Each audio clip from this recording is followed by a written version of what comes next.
अब हम प्रभु के वचन में से निकालेंगे। बहुत सिंपल वचन है, बहुत जाना पहचाना, और छोटे छोटे बच्चे भी जानते होंगे, उनके भी रटा हुआ होगा। मेरे साथ निकाले यूहन्ना रचित सुसमाचार और उसका 6वां अध्याय और इसका 35 पद पढ़ दें। हम सब मिलकर एक साथ पढ़ेंगे। यूहन्ना 6 अध्याय का 35 पद हम सब एक साथ बोलेंगे। यीशु ने उनसे कहा, जीवन की रोटी मैं हूँ, जो मेरे पास आएगा वह कभी भूखा ना होगा, और जो मुझ पर विश्वास करेगा वो कभी प्यासा ना होगा।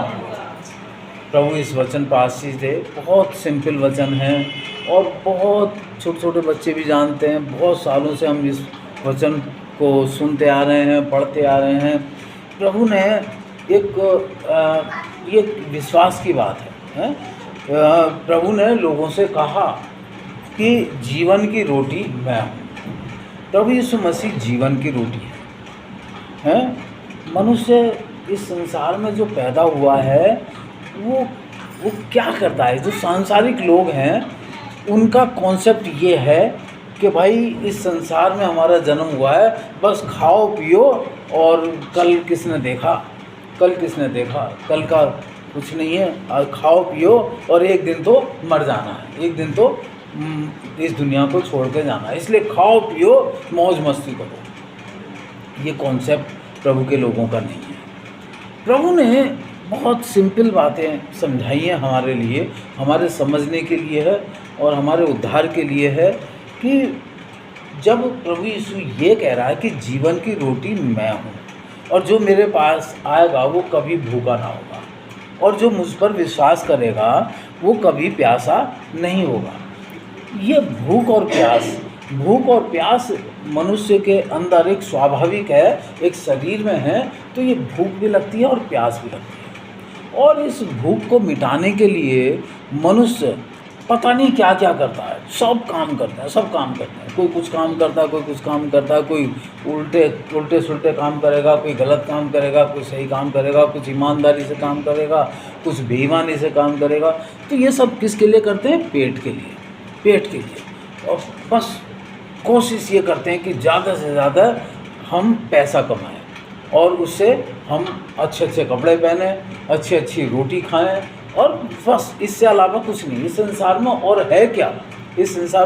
आदमी यही चाहता है कि मुझे अच्छा भोजन मिले, अच्छे कपड़े मिले, अच्छा घर मकान मिले रहने के लिए। बस इन्हीं चीज़ों में लगा रहता है, इन चीज़ों को हासिल करना कोई बुरी बात नहीं है। मैं ये नहीं कह रहा हूँ कि इन चीज़ों के लिए प्रयत्न ना करें, प्रयत्न करें। लेकिन प्रभु के देखो, पिछले 2-3 दिन पहले हम प्रभु के एक दास को सुन रहे थे जो मन्ना के बारे में बोल रहा था। शायद वो गुड़गांव के थे, तिमोती भाई, वो बोल रहे थे मन्ना के बारे में।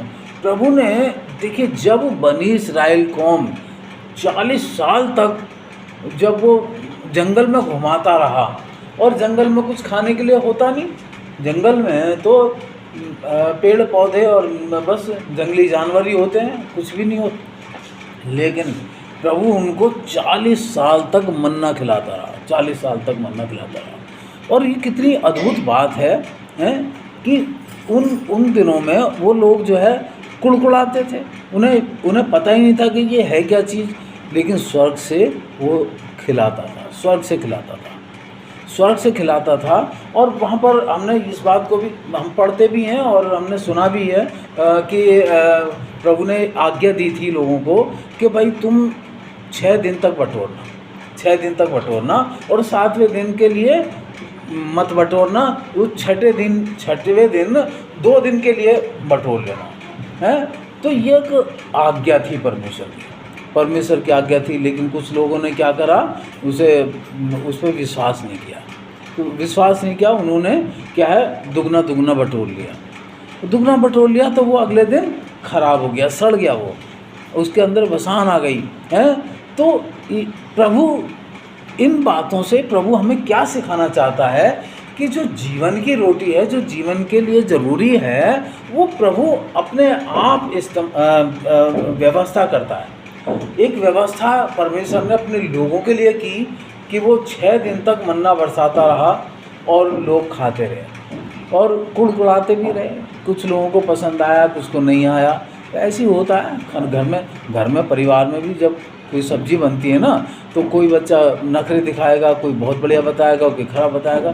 तो ये सब होती ही हैं, ये सब चीज़ें होती हैं। प्रैक्टिकल लाइफ को अगर हम देखें तो मनुष्य जो है रोटी के लिए, कपड़े के लिए, मकान के लिए भागम भाग कर रहा है, भागम भाग। कि क्या है, प्रभु क्या कह रहा है कि जो मेरे पास आएगा, जो मेरे पास आएगा, प्रभु के पास आना नहीं चाहते हैं, बस संसार के कामों में लगे पड़े हैं। संसार के कामों में बस रोटी मिल जाए, कपड़ा मिल जाए, मकान मिल जाए, दुनिया की चीज़ें मिल जाए, ये मिल जाए, वो मिल जाए। दुनिया के लोग चिंता करते हैं इस बात की। लेकिन प्रभु हमारा क्या कहता है, हम निकालेंगे मत्ती रचित सुसमाचार। देखिए, रोटी कमाना अच्छी बात है, हम आगे देखेंगे क्योंकि ये ज़रूरी है। अब देखिए प्रभु ने क्या कहा। देखिए इसका 6 अध्याय निकालें, मत्ती 6 अध्याय, और यहाँ पर 25वें पद में और आखिरी लाइन, 25वें पद की आखिरी लाइन में क्या लिखा है कि क्या प्राण भोजन से और शरीर वस्त्र से बढ़कर नहीं है। मतलब प्राण, जो प्राण है हमारे अंदर, वो भोजन से बढ़कर है, और शरीर जो है वो कपड़ों से बढ़कर है। लेकिन हम प्रभु के लोग क्या करते हैं, महत्व इन चीज़ों को देते हैं, रोटी, कपड़ा और मकान। प्रभु को महत्व नहीं देते। प्राण, देखिए प्रभु ने साफ लफ्ज़ों में कहा है कि मनुष्य सारे जगत को प्राप्त कर ले और अपने प्राण की हानि उठाए तो उसे क्या लाभ, क्या लाभ। सारे जगत को प्राप्त कर लिया है और अपने प्राणों की हानि उठा दी है, तो उससे क्या फ़ायदा। सब यहीं पड़ा रह जाना है, सब कुछ यहीं, ना आदमी कुछ लेकर आया है ना कुछ लेकर जाएगा। लेकिन प्रभु एक बात ज़रूर हमें बताना चाहते हैं कि हमारे विश्वास के लिए हमें विश्वास करना चाहिए कि जिन चीज़ों की हम खोज में रहते हैं, संसार के लोग ऐसी खोज करते हैं, हमारे लिए उचित नहीं है। देखिए मेरे साथ निकालें इसी मत्ती 6 अध्याय का और इसका 32 पद पढ़ दें। क्योंकि अन्य जातियाँ इन सब वस्तुओं की खोज में रहते हैं, पर तुम्हारा स्वर्गीय पिता जानता है कि तुम्हें किन वस्तुओं की आवश्यकता है। देखिए अन्य जाति जो प्रभु को नहीं जानते, उनके लिए इस्तेमाल होता है अन्य जाति। जो प्रभु यीशु मसीह पे विश्वास नहीं करते और जो प्रभु को नहीं जानते, परमेश्वर की बातों को नहीं जानते, उनको अन्य जाति करके संबोधित किया जाता है। तो ऐसे लोग जो है वो इन सब वस्तुओं की खोज में रहते हैं। लेकिन हमारा स्वर्गीय पिता जानता है कि तुम्हें ये सब वस्तुएं चाहिए।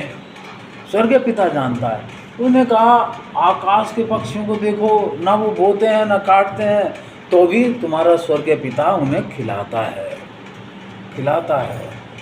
और अब चूँकि एक विश्वास की बात है, प्रभु यीशु ने क्या कहा है, जीवन की रोटी मैं हूँ, जो मेरे पास आएगा वो कभी भूखा नहीं होगा। अब ये जो स्वर्ग से उतरी हुई रोटी जो उस समय मन्ना जो परमेश्वर ने खिलाई, वो शारीरिक पेट को भरने के लिए थी, हैं कि प्रभु यीशु मसीह ने इस बात को यूहन्ना 6 अध्याय में जो कहा है, इस बात से भी फरीसी और शास्त्री लोग, यहूदी लोग कुड़कुड़ा रहे थे। अरे ये कह रहा है स्वर्ग से उतरी हुई रोटी मैं हूँ, स्वर्ग से उतरी हुई रोटी मैं हूँ, इस बात को वो कहता है। लेकिन हम एक बात जानते हैं कि कभी भी परमेश्वर ने किसी को भूखा नहीं सुलाया होगा। मेरा अपना विश्वास है। कई बार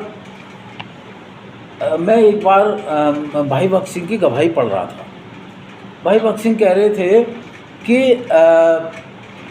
एक दिन ऐसा समय आया कि 5-6 दिन तक रोटी नहीं मिली उन्हें, 5-6 दिन तक, और वो भूखे थे। तो उन्होंने अपने मन में सोचा चलो भाई बहुत सारे प्रभु के लोग हैं, किसी के घर जाओ और कहीं जाएंगे तो कुछ ना कुछ खाने को मिलेगा। कुछ ना कुछ मिल जाएगा खाने को। और वो गए, एक परिवार में चले गए, वहाँ उनका बड़ा आदर सत्कार हुआ, खाना मिला, जैसा वो सोच के गए थे वैसा उन्हें मिल गया खाना। तो बड़ा खुशी हुए कि भाई चलो भाई, ये तो खाना मिल गया, कई दिन से भूखे थे, एक परिवार ने दया करी, उन्हें उनका आदर दिया और उन्हें खिला दिया। अब एक बार और ऐसा चांस पड़ा, तो दूसरी बार फिर उन्होंने सोचा भाई मैं किसी के घर जाऊं, वहाँ मुझे कुछ खाने को मिल जाएगा। प्रभु ने एकदम से उनसे बात करी कि भाई तुम ऐसी मतलब ऐसा क्यों सोच रहे हो। तो वो प्रभु से बात कर रहे थे कि प्रभु मैं ये नहीं कह रहा हूँ कि मुझे पूड़ी मिले या दूध मिले या चाय मिले, मैं ऐसी कोई चीज़ नहीं मांग रहा हूँ, मैं तो ये कह रहा हूँ कि जो भी कुछ मिलेगा वो खा लूँगा मैं। प्रभु ने कहा कि तेरे मन में ये विचार आया क्यों, तेरे मन में ये विचार आया क्यों कि मैं किसी के घर जाऊँगा और वहाँ खाऊँगा। बस उनकी आंखें खुल गई कि भाई ये गलत है, ये गलत है। कई बार विजिटिंग पे जाते हैं भाई लोग, किसी के घर पर जम के बैठ जाएंगे, खाने के टाइम पे जाएंगे, सोचेंगे खाना ज़रूर आएगा। ये सब चीज़ें शोभा नहीं देती, ये चीज़ें उचित नहीं है, ये उचित नहीं है। प्रभु ने हमें जिस काम के लिए रखा है हमें केवल वही काम करना है। हम इस बात की चिंता ना करें कि क्या खाएंगे क्या पिएंगे। अरे प्रभु ने सब कुछ दिया है, जेब में 10-20 रुपये तो होंगे ही, 10-20 रुपये का कुछ खा लो अपने आप से, हैं? क्यों उम्मीद रखते हैं किसी दूसरे के यहाँ जाकर हमें कुछ खाने को मिलेगा। बिल्कुल नहीं, ये कॉन्सेप्ट गलत है। कई मैं भाइयों को देखता था, हमारे सीनियर भाई, वो भी कई बार मैं कहता था भाई ऐसा नहीं है भाई, चलो भाई मैं तो जाता, मैं सही बताऊँ, मैं तो कहीं जाता हूँ ना, मैं सिर्फ एक गिलास पानी ज़रूर है, पानी की इच्छा रखता हूँ कि भाई जिस घर में जाएंगे वहाँ पानी ज़रूर मिलेगा। और पानी एक ऐसी चीज़ है जो फ्री में मिलता है। और मैं चाय के लिए भी अवॉइड करता हूँ कि भाई कोई चाय ना बनाए। कहीं कहीं भी जाओ तो एक चाय पानी से आदर सत्कार होता है। तो ये कोई अपनी इच्छा से करना चाहे तो ठीक है, लेकिन हमारी ये ऐसी मनसा नहीं होनी चाहिए, हमारे मन में ये बात नहीं आनी चाहिए कि भाई एक दो बार मैंने भी किया ऐसे, एक दो बार मैंने भी ऐसे ही किया कि मैं सोच रहा था घर में तो आज खाना कुछ सही नहीं मिला, चलो भाई कहीं और चलते हैं वहाँ कुछ मिल जाए खाने को। तो गलत है, ये गलत है। जब हम प्रभु के वचन को पे विश्वास करते हैं तो ये सब चीज़ें हमें प्रभु अपने आप ही हमारी, देखिए कई बार मैं अपनी बता रहा हूँ कि मेरे को बीपी की प्रॉब्लम है और बीपी के मरीज़ को सुबह गोली खानी पड़ती है नाश्ता करके, है ना, नाश्ता करके। तो खाना ज़रूरी होता है, लेकिन हम अब हफ्ते में एक दिन उपवास रखते हैं और उपवास के दिन मैं कुछ नहीं खाता और प्रभु सामर्थ्य देता है, पता भी नहीं चलता दिन कब बीत गया है। तो जब हम प्रभु के नाम से कुछ काम करने के लिए निकलते हैं तो प्रभु हमारी सहायता करता है, वो मरने नहीं देगा। देखिए एक अच्छे डॉक्टर का भी ये कहना है, एक साइंस भी ये कहती है कि मनुष्य अगर 40 दिन तक कुछ नहीं खाएगा तो मरेगा नहीं। 40 दिन तक अगर कुछ भी नहीं खाएगा ना तो मरेगा नहीं, कमज़ोर ज़रूर हो जाएगा लेकिन मरेगा नहीं। प्रभु यीशु मसीह ने 40 दिन उपवास किया था, 40 दिन है, तो 40 दिन बीतने के बाद में उनको भूख लगी है, तो 41वें दिन ज़रूर भूख लगेगी है। 40 दिन तक भी अगर आदमी कुछ नहीं खाएगा ना तो मरेगा नहीं। तो इसलिए इस चिंता को छोड़ दो, एक दिन अगर कहीं कुछ नहीं मिलेगा तो नहीं खाना, कुछ नहीं खाना, लेकिन हम ऐसी लालसा ना करें। देखिए आज अब मनुष्य की प्रवृत्ति जो क्या है, हम एक वचन निकालेंगे मेरे साथ कि धन के पीछे मनुष्य किस कदर से पड़े रहते हैं। तो ये प्रभु हम निकालेंगे 1 तीमुथियुस 6 अध्याय। धन सिर्फ इसलिए कमाते हैं कि हमें अच्छा मिल जाए, हैं, अच्छे कपड़े, अच्छा खाना, अच्छा मकान, सब कुछ हमारा परिवार अच्छा चले, हैं। तो लेकिन इस धन को कमाने के लिए हमें मेहनत करनी है, लेकिन अनुचित तरीके से नहीं। भाई देखो, मेरे साथ निकालो पहला तीमुथियुस 6 अध्याय और इसका 10वां पद पढ़ें। ये मेरे और आप हम सब के लिए है, हैं? हम इन चीज़ों को ध्यान में रखें। पढ़िए पहला तीमुथियुस 6 अध्याय का 10 पद। क्योंकि रुपए का लोभ सब प्रकार की बुराइयों की जड़ है, जिसे प्राप्त करने का प्रयत्न करते हुए बहुतों ने विश्वास से भटककर अपने आप को नाना प्रकार के दुखों से छलनी बना लिया है। हाँ, पौलुस कितनी अच्छी बात कह रहा है। क्योंकि रुपए का लोभ, ध्यान से सुने, रुपए का लोभ सब प्रकार की बुराइयों की जड़ है। रुपए का लोभ, देखिए जिसके पास धन ज़्यादा हो जाता है ना, उसके अंदर बहुत सारे ऐप लग जाते हैं। ये बिल्कुल हकीकत बता रहा हूँ मैं, प्रैक्टिकल बात बता रहा हूँ। ऐसा नहीं है, धन तो परमेश्वर की आशीष है। अगर वो सही ढंग से, ईमानदारी से, मेहनत से कमाया जाए तो उस धन में बहुत बरकत होती है। लेकिन जो गलत तरीके से धन को प्राप्त करना चाहते हैं, तो रुपए का जो लोभ है वो सब प्रकार की बुराइयों की जड़ है, सब प्रकार की बुराइयों की जड़ है, जिसे प्राप्त करने का प्रयत्न करते हुए, जिसे प्राप्त करने का प्रयत्न करते हुए कितनों ने विश्वास से भटककर अपने आप को नाना प्रकार के दुखों से छलनी बना लिया है। कितने लोग ऐसे हैं जो गलत तरीके से पैसा कमाने का कोशिश करते हैं और फिर प्रॉब्लम में फंस जाते हैं। कितने बड़े नेताओं को देख लो, आज कितने लोग जेलों में हैं जिन्होंने पैसे का गमन करा, पैसे गलत तरीके से कमाने की कोशिश करी, गलत तरीके से पैसे का दुरुपयोग करा, बैंकों से लोन ले लिया, वो नहीं दिया। कितने लोग ऐसे हैं जो जिनके पास नोटिस पहुंचे होंगे, वो देना नहीं चाह रहे, दे सकते हैं लेकिन देना नहीं चाहते, क्योंकि वो गलत तरीके से पैसा इकट्ठा करना चाहते हैं।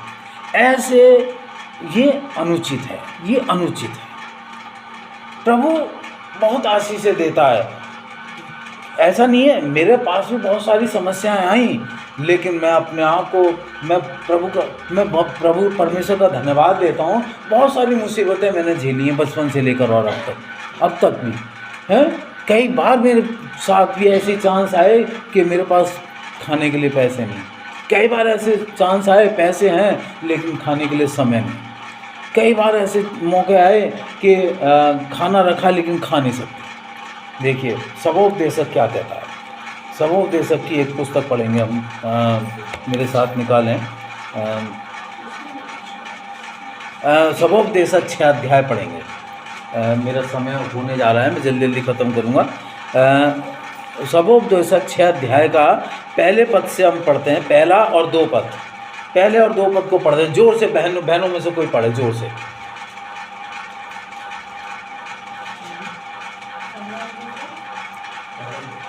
सबोपदेशक 6 अध्याय का 1 पद।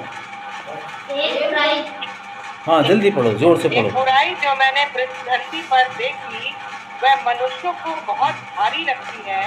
किसी मनुष्य को परमेश्वर धन संपत्ति और प्रतिष्ठा यहाँ तक देता है कि जो कुछ उसका मन चाहता है उसे उसकी कुछ भी गति नहीं होती, तो भी परमेश्वर उसको उसमें से खाने नहीं देता, क्योंकि दूसरा ही उसे खाता है। देखिए कितनी अद्भुत बात।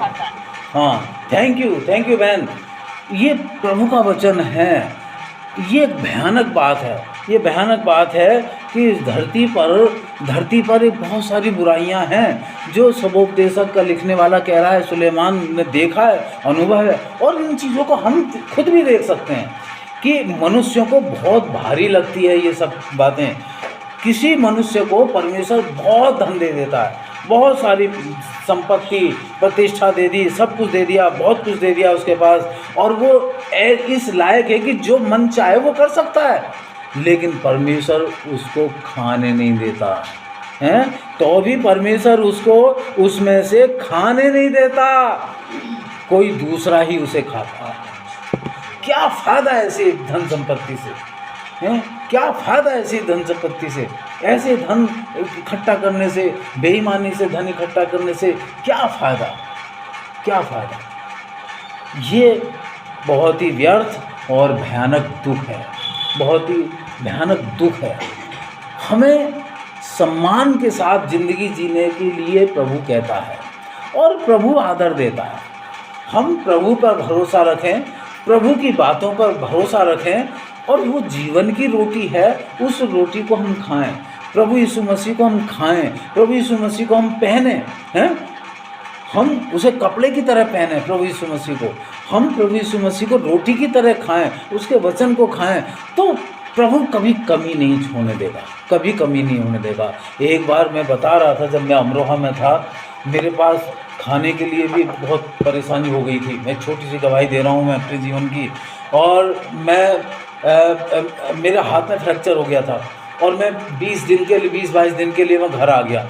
और जब मैं गया और वहाँ पर खाना मेरा थाने से आता था, वहाँ पास में थाना था, क्योंकि होटल कुछ थे नहीं, गाँव में था मैं, तो एक थाने से मेरा टिफ़िन आ जाता था। वो टिफ़िन के पैसे मैं उसे हर महीने देता था, पूरे महीने का पेमेंट करता था। अब जब मैं 20-22 दिन के बाद में जब मैं ऑफिस पहुंचा, तो मेरे पास इतनी मतलब कंडीशन इतनी ख़राब हो गई थी, मेरे पास सिर्फ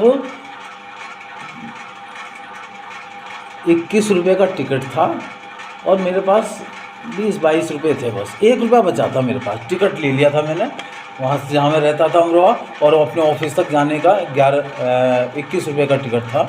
तो मैंने वो टिकट लेके मैं ऑफिस चला गया और जाके मैं बैठ गया, देख रहा था मेरे अकाउंट भी खाली, कुछ नहीं, सब कुछ मतलब ख़त्म।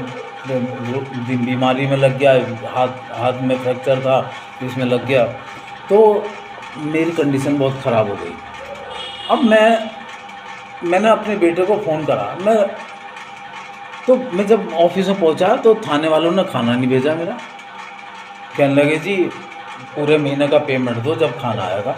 वो चपरासी करने लगा। मैंने कहा भैया पूरे महीने तो मैं आया भी नहीं हूँ, 20-22 दिन तो मैं छुट्टी रहा हूँ, और सिर्फ 4-5 दिन के लिए मैं पूरे महीने का खाने का पैसे क्यों दूँ भाई? तो उसने खाना नहीं लाया, वो नहीं लाया। खैर वहाँ के स्टाफ के लोग थे, उन्होंने मुझे अपने खाने में से थोड़ा थोड़ा मुझे खाना खिला दिया। अगले दिन फिर मैं परेशान, मेरे आंखों में आंसू आ रहे थे, आंसू थे। मैं पैदल चल रहा था क्योंकि मेरे पास पैसे ही नहीं थे, किराए के लिए भी पैसे नहीं थे, और मैं पैदल जा रहा था और आंखों में आंसू थे। मैंने अपने बड़े लड़के को फ़ोन मिलाया कि भाई सन्नी, मेरे साथ में ऐसी घटना हो गई है भाई, मेरे पास जो है, और वो पढ़ता था उस समय, कोई जॉब तो करता नहीं था, वो तो पढ़ता ही था बेचारा। तो मैंने उससे कहा था, मैंने कहा तू प्रार्थना करियो, और वो खाने वाले ने खाना मेरा भेजना बंद कर दिया है और वो कह रहे कि पूरे महीने का पैसे दो। कहने नहीं पापा नहीं देना, बिल्कुल नहीं देना। मैंने कहा भाई मेरे पास है ही नहीं, मैं दूँ क्या? तो खैर मैं आंखों में आंसू भरा हुआ था। मैं कह रहा था प्रभु तेरा वचन तो ये कहता है कि तू इस बात की चिंता नहीं करना, क्या खाएगा क्या पिएगा, और मैं तो यहाँ परेशान हूँ, क्या मैं इसीलिए मुझे यहाँ भेजा है कि मैं भूखा मरूँ? अब मैं रोता हुआ, आंखों में आंसू भरता हुआ मैं चला गया। ऑफिस जाके पहुँचा, बैठा, मैंने कंप्यूटर, अब 10 बजे के बाद में कंप्यूटर खोला, मैंने अपना काम करना शुरू करा। मैं सोच रहा था अपने मैनेजर से कुछ पैसे उधार ले लूँगा, लेकिन जब मैंने थोड़ी देर में देखा कि मेरे पास एकदम से मैसेज आया, 15,370 रुपये मेरे खाते में आ गए। 15,370 रुपये मेरे खाते में आ गए। मैं देखा, मैंने फटाफट कंप्यूटर खोल के अपना अकाउंट चेक करा, तो बाकी उसमें आए हुए। मैंने कहा भाई ये क्या अद्भुत बात हुई। मेरा जो काम था उस काम से खुश होकर बैंक ने मुझे इनाम दिया, 15,370 रुपये मेरे खाते में आ गए। भाई 6 महीने का खाना मेरे को प्रभु ने दे दिया एकदम से। तो ये विश्वास की बात होती है। जब हम निराश हो जाते हैं तो प्रभु का काम शुरू होता है। हम अपनी ज़िंदगी में कई बार निराशा आती है, लेकिन हम विश्वास से ना भटकें। मैं भी सोच लेता अरे यहाँ तो मरने से अच्छा है, अच्छा बेकार है, तो लेकिन प्रभु हमारी चिंता करता है। अभी भाई एक वचन को शेयर कर रहे थे, प्रभु यहोवा ही हमारे बोझ को उठाता है, परमेश्वर ही हमारे बोझ को उठाता है। हम इस बात की चिंता ना करें। देखिए अब हम आखिर में चलते हैं, एक वचन हम निकालेंगे। पौलुस ने हमें एक सलाह दी है, पौलुस ने हमें एक सलाह दी है। देखिए संदेश तो बहुत लंबा हो जाता है, लेकिन हमारे पास समय के अभाव में हम अब इसे ख़त्म करेंगे। पौलुस ने एक सलाह दी है, देखिए उसको हमें मानना है। दूसरा थिस्सलुनीकियों 3 अध्याय निकालेंगे, दूसरा थिस्सलुनीकियों 3 अध्याय निकालेंगे और उसके एक हम पढ़ेंगे 6 पद को, 6 पद को पढ़ेंगे। मैं पढ़ देता हूँ। हे भाइयों, हाँ। हम तुम्हें अपने प्रभु यीशु मसीह के नाम से आज्ञा देते हैं कि तुम हर एक ऐसे भाई से अलग रहो जो अनूठी चाल चलता और शिक्षा उसके हमसे पाई उसके अनुसार नहीं करता। देखिए ये एक सलाह है, ये सलाह है पौलुस की। कोई कहता है कि हे भाइयों, हम तुम्हें प्रभु यीशु मसीह के नाम से आज्ञा देते हैं कि हर एक ऐसे भाई से अलग रहो जो अनुचित चाल चलता है। अनुचित चाल बहुत लोग चलते हैं। वह ऐसा नहीं है कि विश्वासियों में अनुचित चाल नहीं चलते, विश्वासियों में अनुचित चाल चलने वाले हैं, हेरा फेरी करने वाले हैं, बेईमानी करने वाले हैं। तो ऐसे लोगों से प्रभु का वचन कहता है अलग हैं, क्योंकि वो इस बात को कह रहा है क्योंकि तुम आप जानते हो कि किस रीति से हमें चाल चलनी चाहिए हैं। और वो इस बात को भी कह रहा है कि कभी भी मैं तुम्हारे बीच में रहा हूँ, अनुचित चाल नहीं चले। पौलुस एक ऐसा ईमानदार व्यक्ति था, बहुत देखिए जब वो प्रभु में नहीं था तब बहुत कट्टर था, बहुत हम जानते हैं उसकी आदत को। लेकिन जब वो प्रभु में आ गया तो कितना नर्म और कितना दीन हो गया। वो इस बात को कहता है कि मैंने कभी किसी से एक पैसे की उम्मीद नहीं रखी है, और वो कभी मतलब रोटी सेहत में खाता था, अपनी मेहनत की रोटी खाता था। पौलुस अपनी मेहनत की रोटी खाता था। लेकिन आज के सेवक कैसे सोचते हैं हमें रोटी कहीं मिल जाए हैं। इस बात के लिए पौलुस ने मना करा कि भाई ये अनुचित चाल है और तुम ऐसे चलो जैसे हम चलते हैं। पौलुस ने इस बात को कहा है कि ऐसे चलो। इसको पूरा पढ़ लेना, इसमें बहुत अच्छी बातें लिखी हैं।